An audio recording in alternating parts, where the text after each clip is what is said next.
Hey, Patrick here. Welcome to the Double ETF podcast. I hope you guys are doing great. Now we are going to listen to my conversation with Josh Fitzgerald.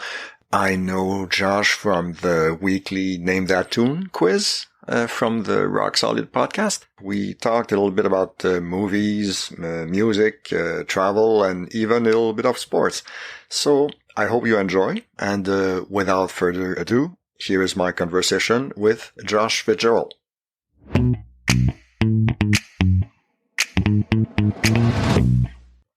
All right. So, first of all, hi, Josh. How are you? Hi, I'm doing great, Patrick. How you doing?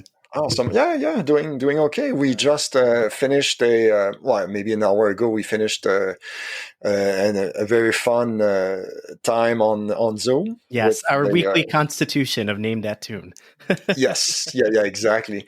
That was a fun time with like a rotation of hosts. Yeah, I was one of them. It was a little nerve-wracking at first because I was worried because my computer, I just before we started doing this, finished updating my computer to the newest operating system.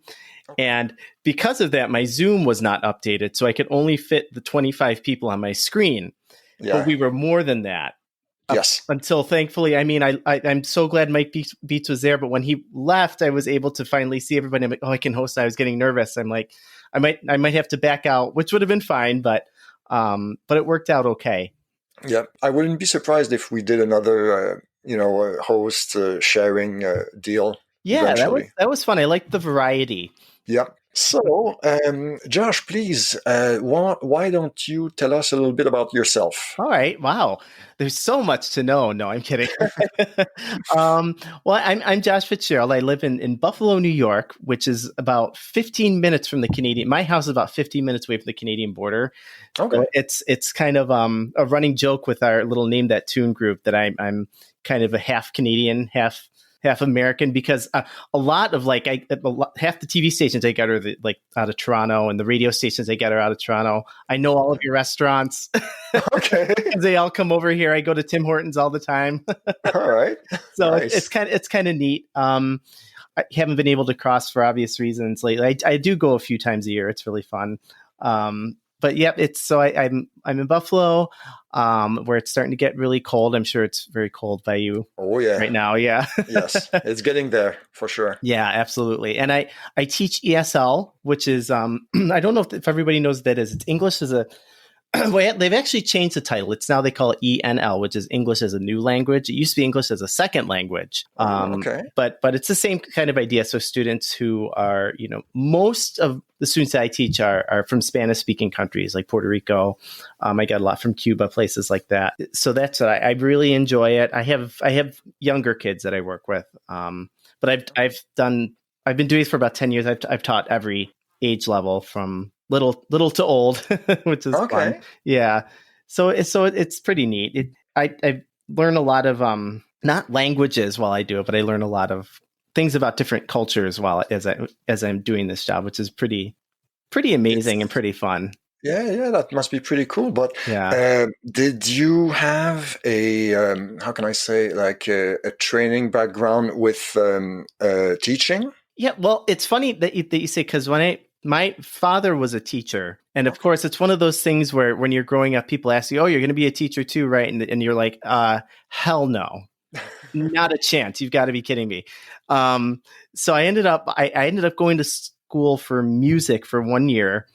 But I actually hated it. Okay. Just because they don't offer a lot of, when you're in school for music, I didn't like getting graded on how you perform. You know what I mean? Like, you didn't sing this correctly, so you fail, or you didn't play this correctly, so you fail. And I found it very frustrating. So I ended up going into speech, and so I did that, and I worked in that for a year, and I like actually was like a speech therapist. And in doing that, when I was working that job, a lot of the people that I worked with were not English speakers, and I found that those were the ones that I connected with a lot. Okay. And I didn't even know that ESL was a job that you could actually even do and then I had some relatives and stuff, say to me like, you should really do that. You would be really good at that. And I looked into it and I did it, and I'm really happy that I did. So it kind of worked out well. Yeah, no, Yeah. absolutely. So it's Absolutely. been It must fun, be yeah. really fulfilling. Yeah, that was the word I was looking Yeah, for. it is. It is. I think a lot of times that my students teach me more than I teach them. Oh, It feels wow. that way Okay, a that's a lot. nice Yeah. way of, that's Yeah. a nice way to see it. That's Yeah. true. And also, it must be a really, I know that we are getting off on a tangent, but that's okay. That's okay. It must be a really frustrating job in a way because you, like, let's be honest, Mhm. you are in a way put in danger because of your job, and you didn't sign up for that originally. It kind of depends. Yeah.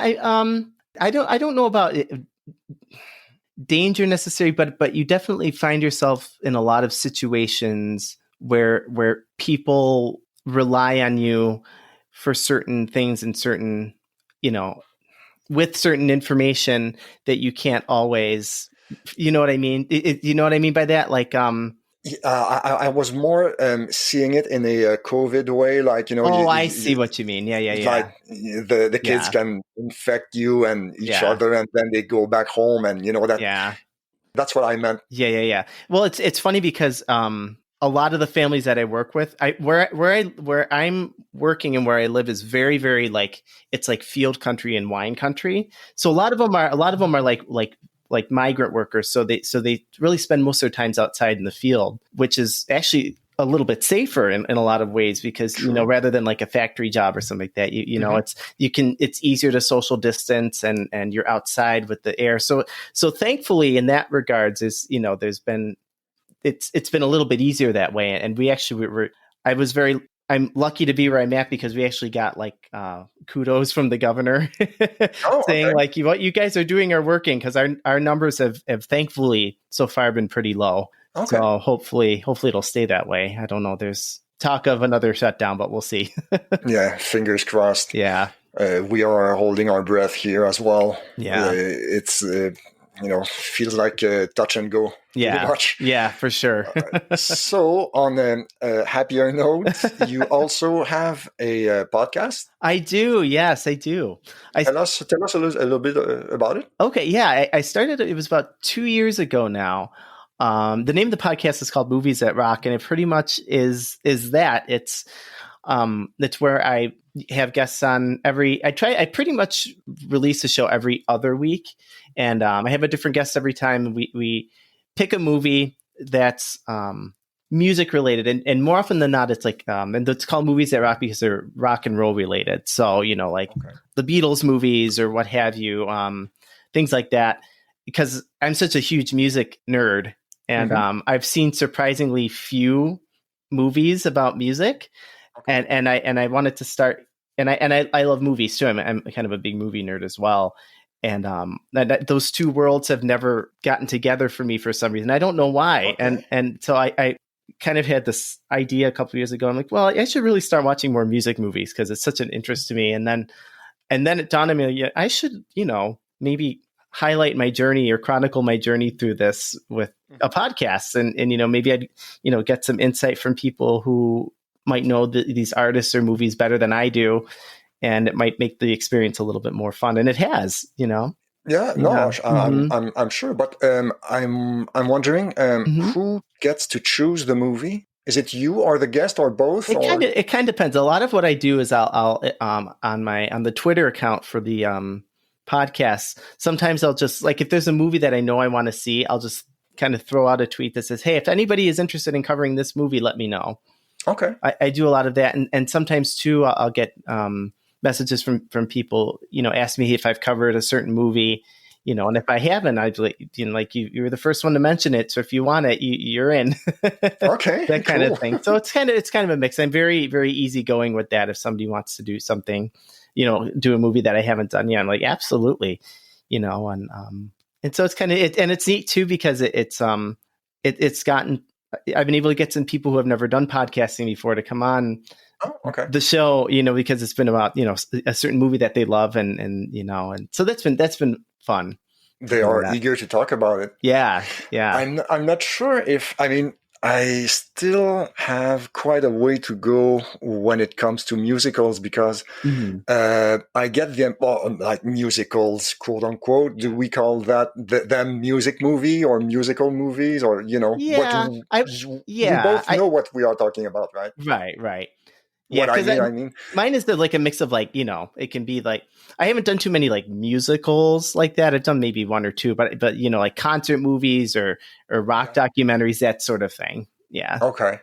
So what's the official denomination then? Is it music movies or? Yeah, music movies is good. That's Okay, perfect. that Yeah. works. But the thing is, I get the impression that if the movie is shit and the songs are good, Mhm. then the movie kind of gets a pass, Yeah. even though it shouldn't in other Yes, circumstances. for So that's sure. why I'm like, I never know what to think about it. Right. And And vice versa too. Like a movie can be it's a good movie, but the music is bad. oh The no, soundtrack yeah, is bad. absolutely, And it's absolutely. sometimes that can bog a good movie down too. Yeah, yeah, for sure. Yeah. And also, I was wondering what would be right now in 2020. What would be the definition of a music movie? Hmm. Like, for example, I thought of a couple of examples, like the movie Dancer in the Dark Oh yeah. from Lars von Trier. Oh yeah. Yeah, that's Lars von That's a Trier. tough one. Yeah, that's a tough one. I guess that qualifies. It fits the Absolutely. meaning, right? Yeah. Okay. Absolutely. Yep. That's one that I would actually be interested in covering sometime if I can. And I saw a movie when I was 15 in the theater, and it just like knocked the wind out of my sails. Like that was because I was such a big Bjork fan. I didn't know what I was getting into. I'm like, oh, she's in a movie. That'll be Oh, great. okay. Yeah, that will be Yeah, fun. yeah. Jesus.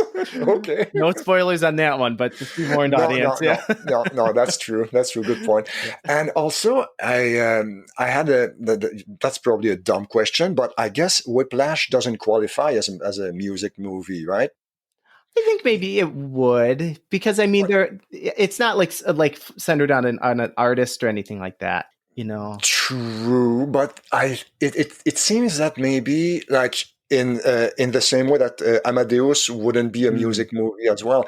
It seems that maybe the critical factor is if the songs have lyrics in them. Mm. Could that be? I think it. I think it could. I think some. I don't want to be like genre policing. Like Mhm. it's like oh, it's a jazz movie. I'm not going to do that. Okay. Or a classical. I mean, classical music is kind of like its own separate Thing, animal. yes. You know what I mean? Like Yeah, for that one's sure. not really. Jazz. I don't know. Jazz is that's a tricky one. Whiplash. I think it could go either way on that one. Probably. I don't Yeah. think I've ever heard it described as a music movie, though. Yeah. But It's more of another a example, drama, really. probably, yeah. Yeah. Because maybe because there aren't enough songs.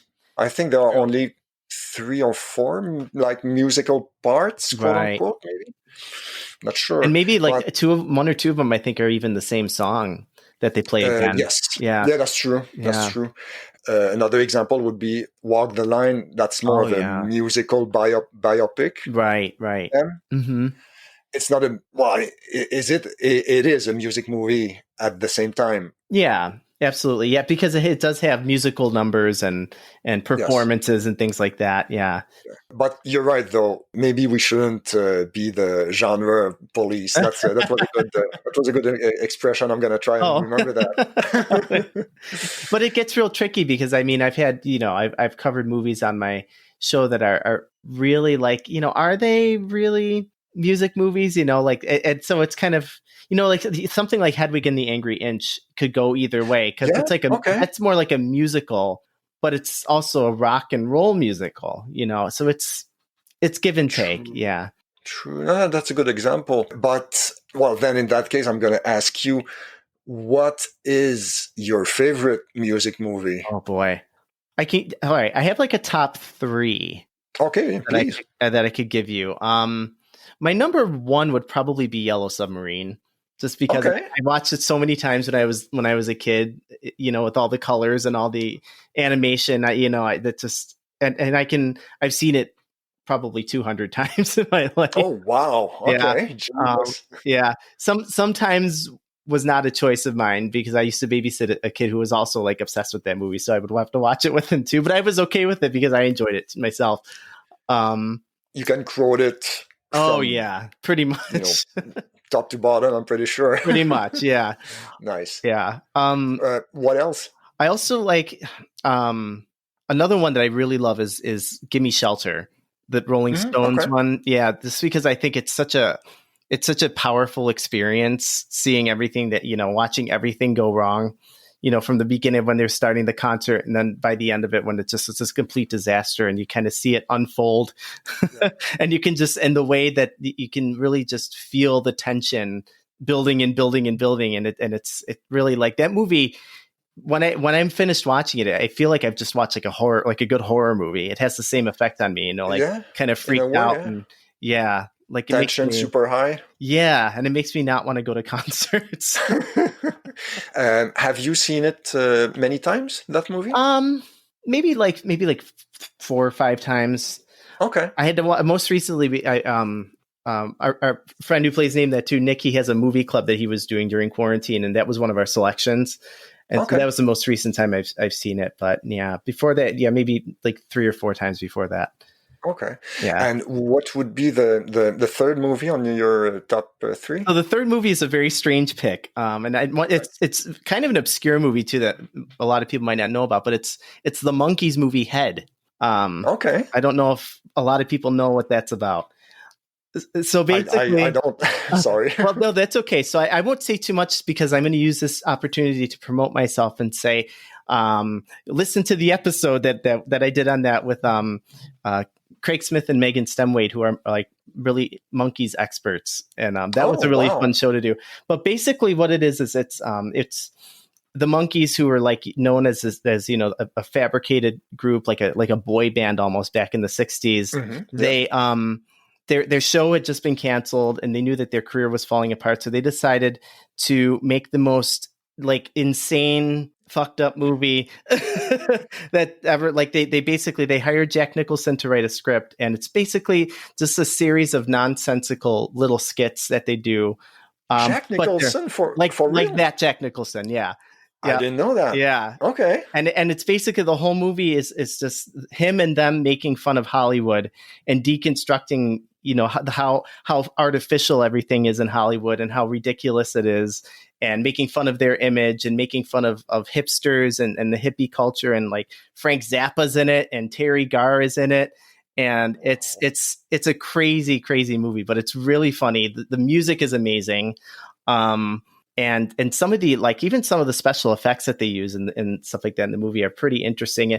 And that movie, it bombed, but what they ended up doing was taking that money from that movie and they used it to make Easy Rider and 5 Easy Pieces and other movies that Jack Nicholson became really famous with. So so there was a really interesting history behind that movie too. And I think it's one of the more creative and fun music movies I think that's out there. And even if you have, preconceived ideas about what the Monkees are, I think anybody could enjoy this one because it's so unique.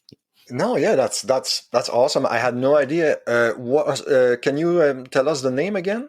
The name of the movie is Head. As in, okay, like, just that Head. Okay, yeah. All right. And they called it that because when they were thinking that if they ever made a sequel to it, they wanted the tagline to be "From the people who gave you head." Nice. Yeah. All right. It's a very, very Jack Nicholson joke. Yeah, I guess. Yeah. Right? Awesome. That's a good one. Yeah. We talked a little bit on Twitter before coming here, and you mentioned something specific as to how and why live music really seems to be to hit differently than music from your stereo on your TV. Do you want to elaborate on that? Sure. I mean, it's a pretty I don't know about a complicated, thing to think about, but it's interesting how, if you think about when you're listening to music in the comfort of your home on your whatever stereo system you use, you appreciate it in a certain way. And there's, you're kind of a little bit more, I don't know if I want to say in control when you're in, or at least you feel like you're in control, but when you're, experiencing something live, whether it be a concert or even, as you mentioned, a sporting event. I'm not really a big sports person, but it'd be the same kind of thing. When you're there in person, it almost always feels a little bit more Unpredictable. Unpredictable. Yeah, a little bit more unpredictable and a little bit more, I guess, memorable. You could even say, because like I said, you're not as in control of the surroundings, the volume, what you're going to hear. And beyond that too, you're experiencing it with all these strangers, Yeah. Yeah. But the being in control thing, I never thought of that. And it's quite interesting because what I wrote in my notes in parentheses, is it all about the group experience? Yeah. But there's more than that. And you just mentioned that, the being in control thing, that's interesting. And you answered one of my other questions as well. You're not a sports guy at all? No, I mean, I'm one of those people that I prefer to play rather than watch. Okay. You know what I mean? I kind of get bored watching sports, but I enjoy the the competition of playing. I enjoy the physical movement of playing. Being a Buffalonian / South Canadian, as they say, hockey's big here. And I always enjoyed. I was more of like a roller field hockey kind of kid, but okay, yeah, that and big tennis player. Okay, so that kind of thing. Yeah, not the more aggressive sports like football, stuff like that. I that's not my cup of tea. Well, I mean, if you ever were a Buffalo Bills fan, you probably suffered quite a bit in the 90s. Anyway, losing 4 Super Bowls in a row. To this day, we've never gotten over that. No, I mean, who would? Right. It's crazy. Twice to the same team. yeah, exactly. Yeah. That's true. Yeah. And the Bills, I mean, I'm a sports guy, so but I don't want to go on and on too much about it. But the Bills, in my opinion, they lost 4, but out of those 4, they should have won 2. They deserve to lose the other ones. Yeah. But 2 of them, one against Dallas and the one against the Giants, they should have won for sure. Yeah. They had a really good team. Right. And I still remember, I mean, I was like 6 and 7 years old when they were happening, but I still remember them so clearly because they were such a huge deal, it was unbelievable. For sure. When you lose 3 in a row, everybody, they tell themselves, okay, this one's the right one, right? Yeah. We're going to win this one, right? But I was going to ask, would it be rude to ask how old you are? 35. Okay, all right. Yeah, because when you mentioned you were young in those years, and whoa, okay, yeah, I was in college during that time. Oh wow, I would not have guessed that. Oh really? Okay, thanks. You're welcome. Yeah, 48. Wow, really? Yeah, there you go. Yeah, I definitely would not have guessed that. Okay, thanks. But I think there is the really interesting thing about live sports versus live music, because when you go to a concert, okay, so you said there is a certain unpredictability to it, which is true. And when you go to a live sports event, that's even more true because you don't know what's going to happen. Yeah. And especially if you count if you take into account the emotional investment, if you go see a team that you cheer for, you might get your ass kicked. Right. You never know how people are going to react to things. Also that. Yeah. And it's really weird because I don't go to that many concerts because I have really bad tinnitus. Oh yeah. So it's just not fun for me. Yeah. But I can tell you that I'm a big Los Angeles Kings fan. Mm-hmm. Because when LA traded for Wayne Gretzky in '89, the CBC started showing Western Conference games in Quebec, and they didn't before. Wow. And I was like, hey, the Kings are a pretty good team, and they are super fun to watch. And I switched in '89, and I've been a Kings fan ever since. That's awesome. And My brother's the same way. My brother's around your age, and I remember that whole time with Gretzky and the Kings. That was huge at my house too. So yeah, there you go. And I kind of wanted to move on from the Montreal Canadiens anyway. I mean, they are my second team now, but if they ever meet in the finals again, it's Kings all the way. Right. And the thing is, I'll be honest with you. So the Kings made the finals in '93, and they lost against Montreal. And all things considered, I ate shit for 29 years until LA finally won a cup in 2012. And I swear to you, I was on a cloud for 3 days. Wow, it's such a high. It's insane. Mm-hmm. I didn't expect that, to be honest. And I know that the Rock Solid crew will hate me for saying that, but I don't think any concert could have given me that high. I don't. I agree with you. I completely agree with you. I mean, it's a certain, because you have it's so much more intense when you're watching your team actually have to work and fight for that. I mean, It's one thing. Music is just, it's there. You know what I mean? You don't, but with sports, you're putting so much of yourself into it. Exactly. It makes the result all the more intense, Yeah. The highs a little higher, but the lows much lower. Much lower. Oh yeah. It's like falling down a chasm. Yeah.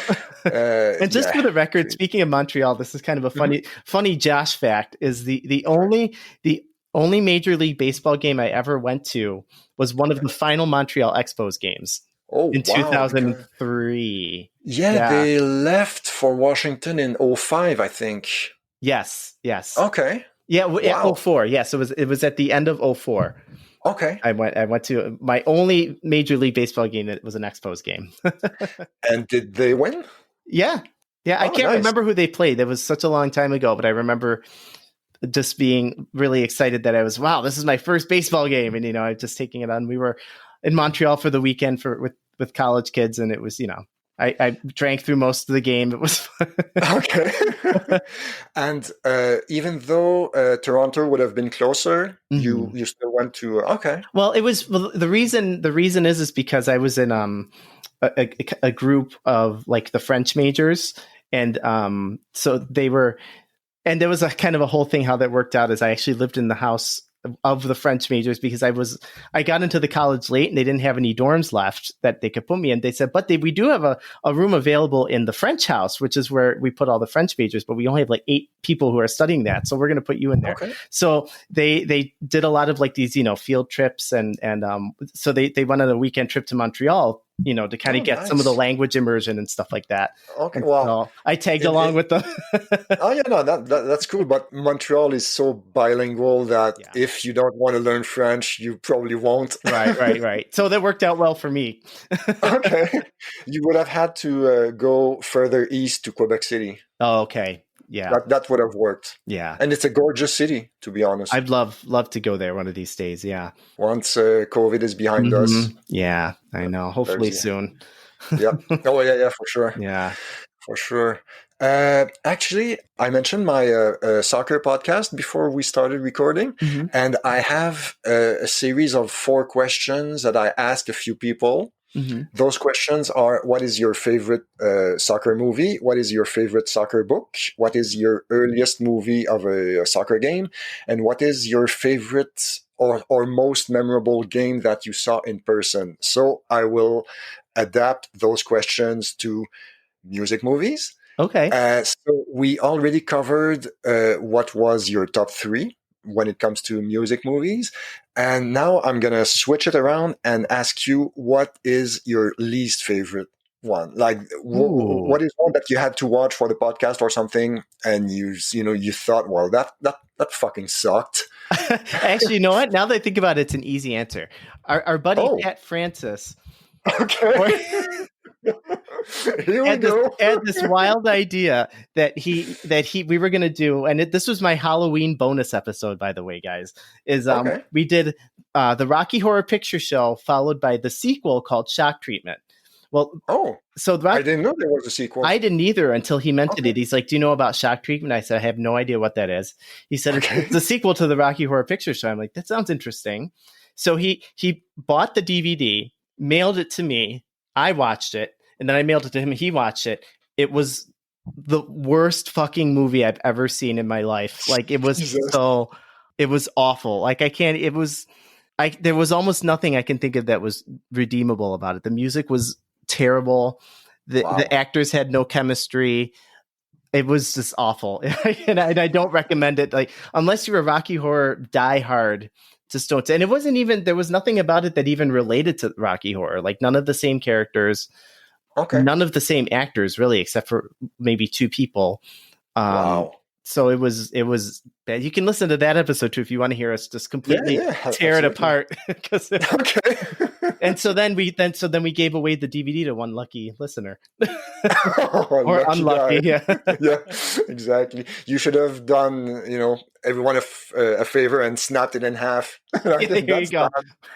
Actually, no one else. That would have been perfect because only two people entered the contest. So you each get one half of the movie. Yeah, exactly.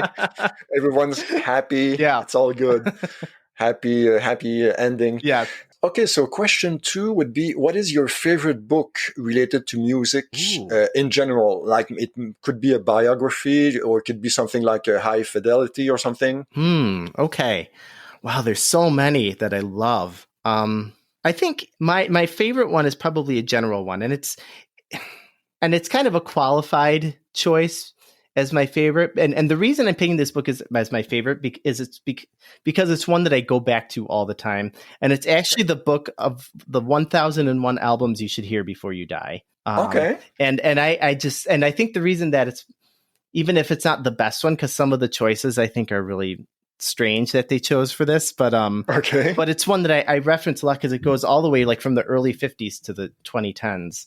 Oh, wow. And there's still like so many albums that I'm not familiar with, that I'm learning about. And so, and then if I decide that I want to listen to a new band or a new album or something, I'll reference that, and then I'll kind of read up about it and learn about it as I'm listening to it. So just, just as kind of, a guidebook, that's probably what I would pick as my favorite.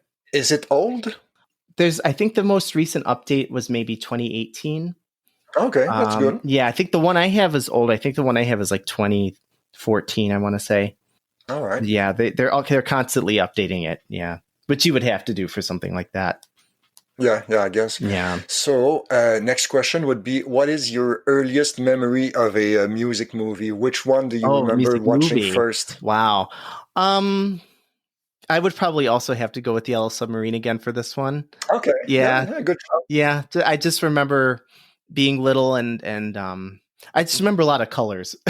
When I was little, just being like completely transfixed by all the psychedelic, movement and colors and, cartoons. You don't even need the drugs, No, not really. No, it's self-contained. It's right there. Right. Awesome. Exactly. Fantastic. I don't know. I mean, I guess there are many bands that go perform in Buffalo or around that area. I guess. What is your? Actually, this is two parts. Okay. What was your first concert, and which was your most memorable concert? Wow. For bad or good reasons. Ooh, okay. My first concert, believe it or not, was Weird Al. Oh, wow. Yeah, that's a good start. It is a good start. It's a very unusual start because it's not usually what concerts normally are like. So I don't know if it was the best introduction to a rock concert. You know what I mean? Because it's not a typical rock concert audience would go to see Weird Al. True. And I don't know what his concerts would be like.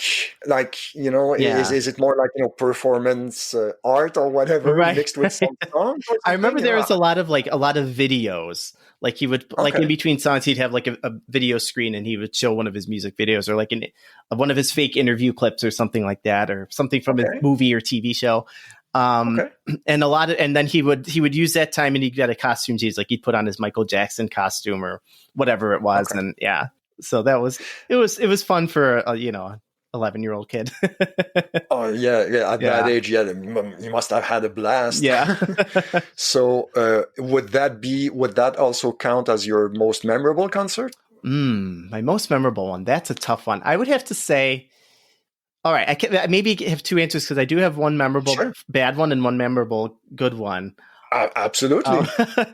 I Please. would say the memorable bad one was, and it's a band, and it's not a reflection on the band, even though I know it's a Okay. band that a lot of people hate. I would say probably Coldplay, simply because it was the loudest, most unbearably loud concert I've ever been to. Like I was in pain, like 20 minutes Jesus. into it. It was so, like, I've never experienced sound like that before in my life. And I didn't have earplugs. I was actually sitting there like this for most of the show because it was unbearable.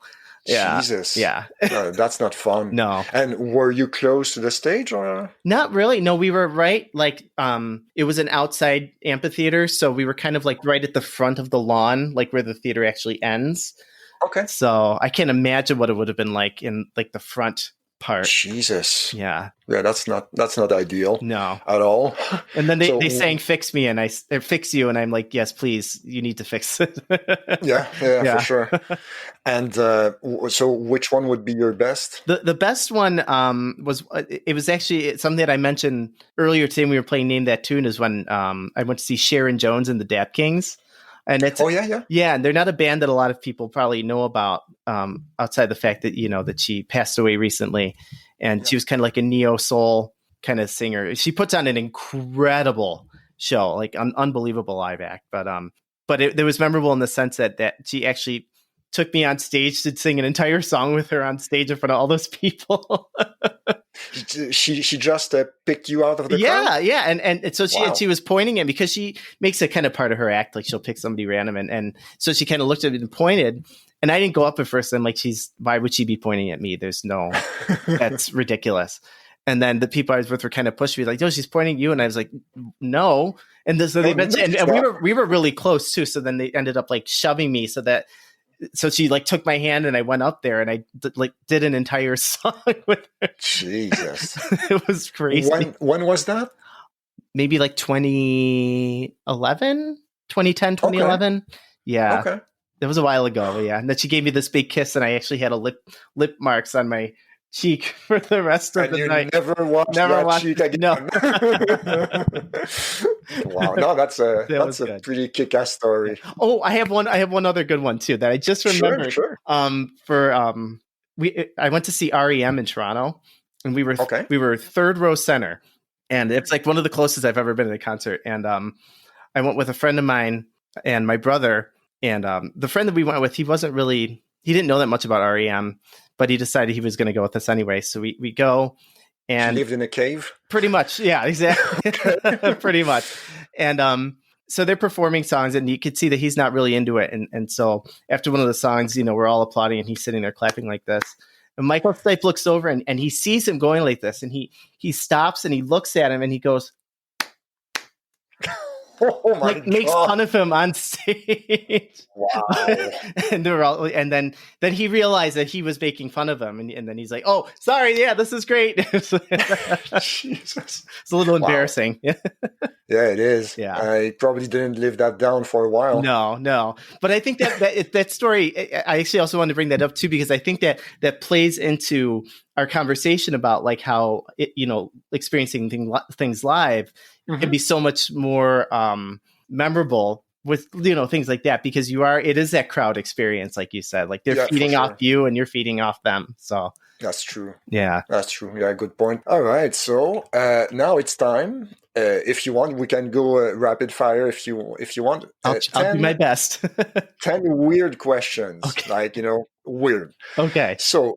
All right. So first one, would you rather speak all languages or play all musical instruments? Oh my gosh. Which one would you pick? Oh, that's hard. Wow. My heart says, I don't want to cheat, but my heart says instruments. My head says languages. And the reason is, the convenience of being able to just speak every language anytime would be unbelievable. But also just, the magic of being able to just sit down and play whatever you want. I took piano for a few years, and I failed. And I'm rather good with languages, so it would be easier for me to pick them up.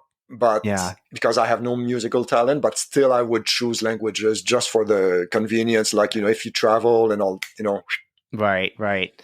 Yeah, I don't know if that's like cheating, that answer, but no, no. there is no wrong answer. Okay. It's everything goes. Perfect. Question number 2. What is invisible, but you wish people could see?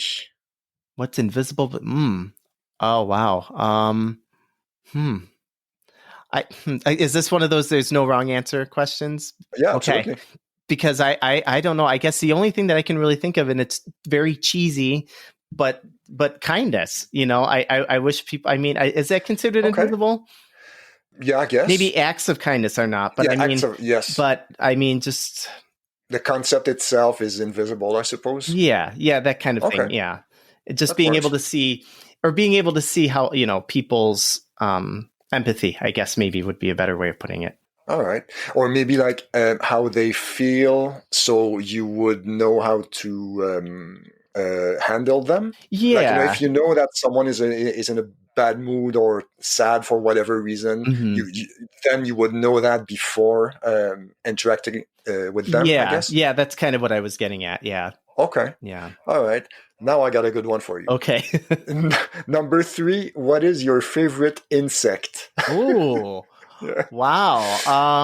Oh boy. I added that one because I got that question from a podcast, soccer podcast in Mhm. England, and they Mhm. were interviewing a professional soccer player, Mhm. and his answer to that question was antelope. Yeah, that's not an insect. That's not So, an insect. so no matter what your answer is, it cannot be as Any bad as worse than that. antelope. Well, thank Yeah, you for the exactly. reassuring me. No problem. um, No I'm going problem. to go with the grasshopper All right. because I think they're cool looking. Okay. There's no other reason aside from they're not as freaky as a lot of other insects. True. Yeah, no, that works. Yeah. That works, absolutely. Number 4, what scene from a movie, any movie, Mm-hmm. scarred you for life? Oh, wow. Okay. The scene in the never-ending story in the quicksand. Okay. No, that's a good That shout. one, either that one or the beginning of Jaws when I was little, when I saw that way too young to have Yeah. seen it, and seeing her being eaten by that shark was like so much more than I could handle when I was 7 years old. Yeah, no, that's both excellent answers. Question number 5, what is the best nickname you've ever heard? I Oh, got that question from a Twitter thread that I read a few days ago, mhm. actually, and tears were rolling down my face. I was laughing so hard. Wow. I'll send you the link. It is really Please good. do. Yeah. The Uh, best nickname I've ever heard. Wow. And it's not for me, I'm assuming. no, no, 'Cause no, no, no. It might be for anyone. Maybe someone you don't even know. Hmm. Anyone, anything. Wow, that's hard. Um, the best nickname. Let me think for a second on this one Sure. because there's so many good ones. Um, I, and I don't want to be inappropriate. No, no, no. Go. No, no. um, Anything goes. I mean, okay. yeah. Go crazy. Um, oof. Jeopardy I theme know. playing in the Seriously, background. this is not good for podcast. All this dead air. Oh, that's okay. I can clip some of it in Okay. post. All right. No That's problem. good. No problem at all. I mean, I can give you 2 examples from that thread that I Sure. remember. Yeah. One of them was, I think it was an Irish guy or a British guy who started that thread. And one of the nicknames was he knew a guy who was supposed to move to Australia for good. And he came back like 2 months after that. And his new nickname was Boomerang. Right. I was thinking that. And another one I heard was they nicknamed a guy Bucket because the way he was walking, it was as if he was carrying invisible buckets. Oh. I mean, it's so dumb, but Jesus, man, I was laughing so hard. I think I have one. I did have a kid that we used to, and this I don't want to give away the student's name, but the student had a very long name that we couldn't pronounce, and he was and he was from Yemen, I think it was from. And he had a really, it was like the name started with the word juice. Okay. So we all called him Juicy Juice. Oh, nice. Juicy juice. That works. Yeah, that's that. And that for some reason that one always stands out because and he didn't even care. He's sure he was a little kid. He didn't care. if he's got a no in his first name, then it's OJ. Yeah, boom. there you go. Yeah, perfect. Yep, perfect. All right. Number 6. What would you name your boat if you had one? Oh, my boat. Wow, like my yacht. Yeah. Oh, that's a tough one. You know what I would name it? I think I would name it. And this is again, it's very corny, but I would probably name it after my rabbit, Benny. Okay, that works. Benny the boat. Yeah, sure. No, yeah, absolutely. But no spelled with an IE at the end. EENNIE, okay. Because that's how her name is spelled because she's a girl.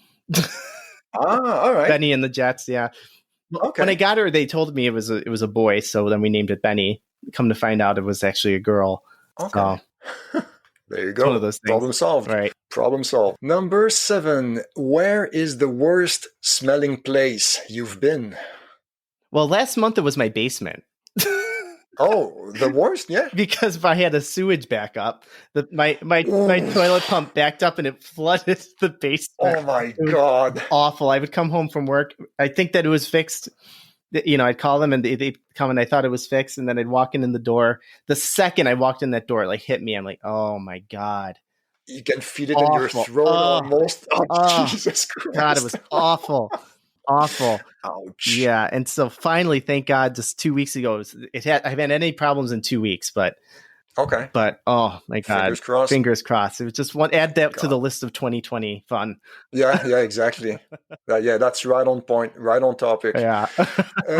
Number 8. Did it ever happen when you screwed everything up, but no one ever found out it was you? All the time. All the time. Okay. Like today, and name that tune. No. Oh wow! When I screwed up and nobody knew it was me. Yeah, I've definitely had moments where I've misplaced things that have belonged to other people. Okay. And but I've managed to kind of like hide it and made it seem like somebody else lost it. Because it's something that somebody gave to somebody else, and I asked if I could borrow it. Okay. And then I would misplace it, but then the person who originally borrowed would get blamed for misplacing it. Jesus. It's terrible, I know. Evil. I know. We can edit that out if you want. Okay. This will turn out to be 9 questions. Right. I promise it was not. It was not intentional. Okay. Yeah. I didn't ask them. I didn't ask them to blame the other person. Sure. Please don't think less of me, listeners.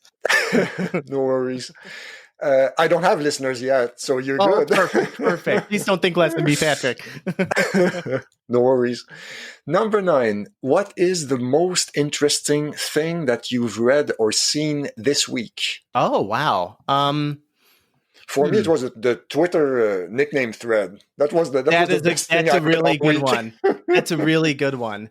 I've been really loving all the Eric Clapton, Van Morrison threads that have been going on this week. Yeah. I caught the Eric Clapton thing, but I kind of missed that Van Morrison must have been involved as well, I guess. Yeah, well, they're working on a song together, and it's an anti-lockdown song. So, oh, that's it. Yeah, okay. Yeah. And so then they a lot of people on Twitter started to unearth all of these racist comments that Eric Clapton has said in the past, like things like he wants, things like Black people don't belong in Britain and stuff like that. That's just like crazy racist stuff that he's later, I didn't know, explained what he meant by that, in retrospect, but backpedal, yeah. Right. Yeah, exactly. And so that's seeing all of that unfold has been very interesting and has put a lot of perspective in the music world. Yeah, that's true. I mean, it's crazy, like how disconnected, how tone deaf, literally, some of those musicians can be. I know. It's disconnected from the reality. It's insane. I know, and it's I don't know. And they're people with such power and wealth And when they behave like that, it just makes it that much more troublesome. Yeah. Yes, and also disappointing because Yeah. you used to like their music, but now they Yeah. are It's you hard to realize listen that to. yeah, Yeah. they are a piece of shit Right. after all, you know. So oh, fuck, And you here's know, what do I? really gets me. You're like Eric Clapton, especially because he's based his whole career on the blues, which Mhm. was black music, you know, and he took that and That's you know, right. I never thought of that. yeah, Jesus. that's really bad. Oh, Like you would have no career if it was not for that, you know. I guess not. Yeah. Hmm. Crazy. Wow. So Wow. that's been a very interesting thing to stay on top of this week. Yeah. No, yeah, no doubt. So, last question. If you were given a 1 minute ad slot during the Super Bowl that Mm. you couldn't sell and you couldn't give away, you're stuck with it, Uh-huh. what would you fill it with? Oh, well. Well, first of all, I would have to do a little promo for my podcast, Sure. obviously. No, Uh, absolutely. I would also then hire our friend Hob the Troll to do a jingle and Okay. maybe do a song with him just to fill up the space. Good shout. Write a song together and then fill up the space with that because he's good. Yeah. So it wouldn't be like a social, like a message for social progress or whatever, social change or climate change or Um, whatever. I'm not are you trying to trying to guilt trip me? No, I'm kidding. yeah, exactly. I'm not trying to nudge you in a direction or Right. another, but like could be anything. It could be all black, black, no silence, and we are giving you 60 I seconds got of it. It peace. would be 60 seconds of me with a bonfire throwing Eric Clapton records onto it. Oh, that's a great shout. I love that. And also maybe a Ted Nugent Yes, there you go. Perfect. as Yep, well. perfect. Sounds good. Sounds good. All right. Yeah, I think that that covers it for me. I want to thank you very much for your time, Oh, thank you Josh. so much for having me. This was so much fun. Yeah, it was. Yeah, It was. Can you tell us where we can reach you? absolutely. Yeah, I'm on most of my social media is on Twitter. I have my own handle, which is at Josh F618, and also for the podcast, there's a Twitter handle. It's at Rock Movies Pod, Okay. and there's also an email if you want to have any interest in either being on the show or whatever. You can email me at movies@rockpod@gmail.com. And so those are usually the best ways to get in contact with me. Awesome. So, yeah. Awesome. So thank you very Well, much, thank you Josh. so much, Patrick. This is great. I had a really good time.